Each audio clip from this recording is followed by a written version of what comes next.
Hello, ठीक है, चलिए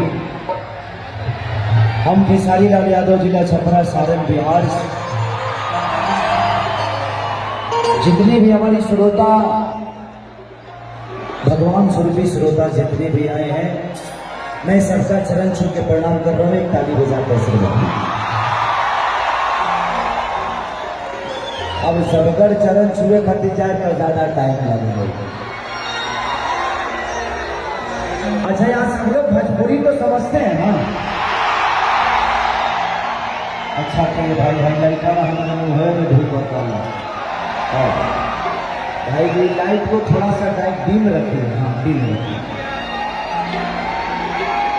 हम लौकाई दे रहे हैं क्योंकि आप सब मुझे देख पा रहे हैं, मैं आपको नहीं देख पा रहा हूँ इस लाइट की वजह से। तो कुछ अलग से लाइट दे दीजिए ताकि मैं भी देख पाऊँ इनको। हमारा मोरिये पर बार बार पागल कर तो हमारा के चलिए, जिला प्रशासन के जितने भी लोग हैं, डीएम साहब से लेकर माननीय मुख्यमंत्री नीतीश